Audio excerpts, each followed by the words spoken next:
welcome to another exciting episode of Dramatic Cookbook Readings. I am your host.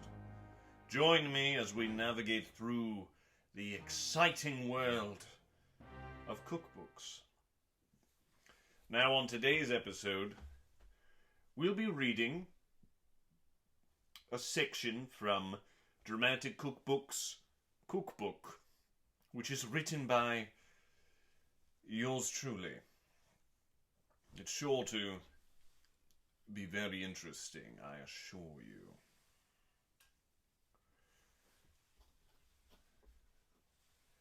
It will be an introduction, and then a recipe. Strap in.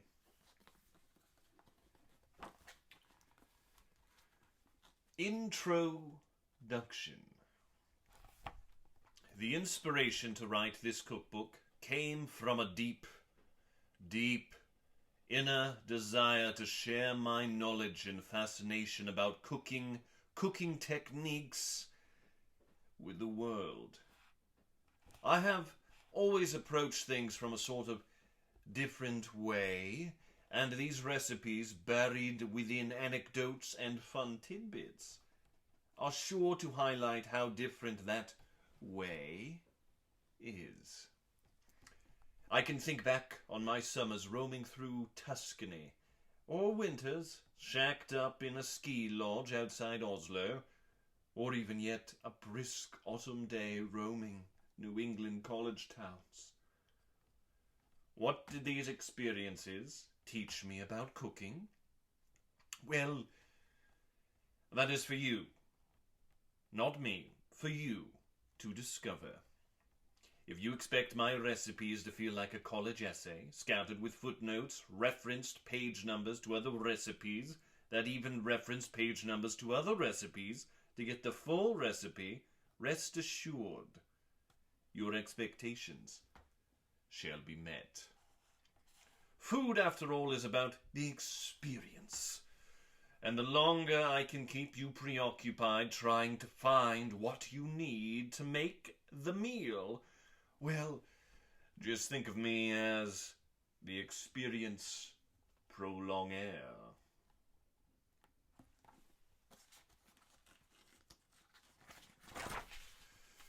And for the recipe, salad with sun-dried tomatoes and beef. Oh yes, beef.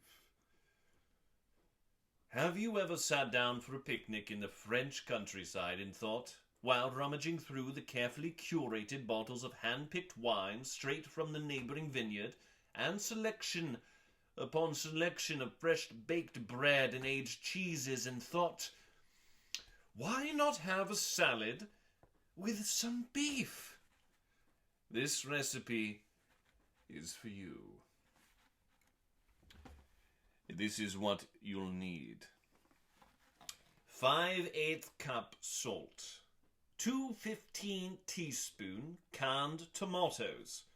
Or, if you want to learn how to make homemade canned tomatoes, page 15. Bag of pepper, any size will do. 2/3 pound beef.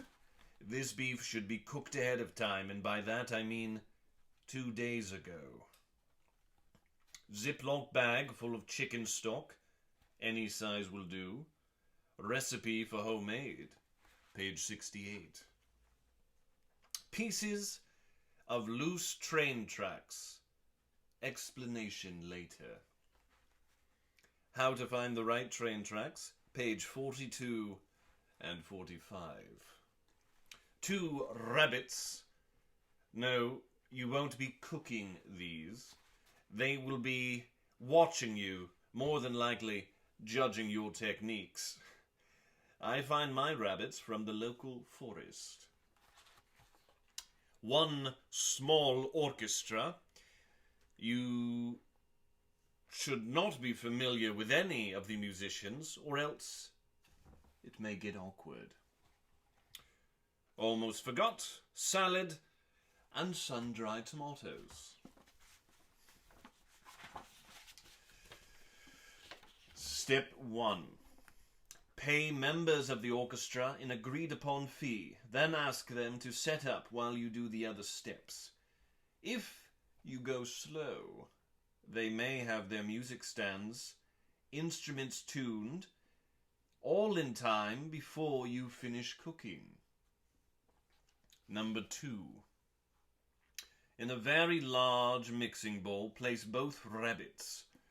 This will provide them with an area to sit and watch. If you end up with more than 2 rabbits by the time you finish cooking, do not worry. 3. Take the previously mentioned loose train track and scatter them over the floor. If you followed my recipe on page 42 and 45, you should have all you need for a small railway inside your kitchen. 4. Preheat oven. Don't worry about temperature. You'll know. 5. In an appropriate size skillet over medium, low, high heat, empty the contents of the Ziploc bag full of chicken stock. Dump in the bag of pepper, along with canned tomatoes and salt. Since you already cooked the beef 2 days ago, drop that in as well.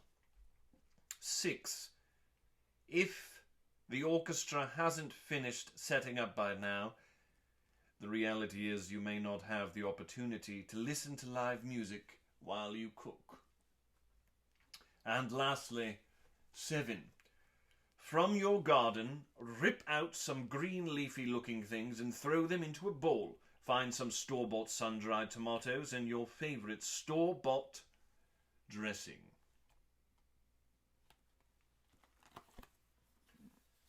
And that, ladies and gentlemen, is another episode of Dramatic Cookbook Readings of Dramatic Cookbooks. Thank you for joining us. Until next time.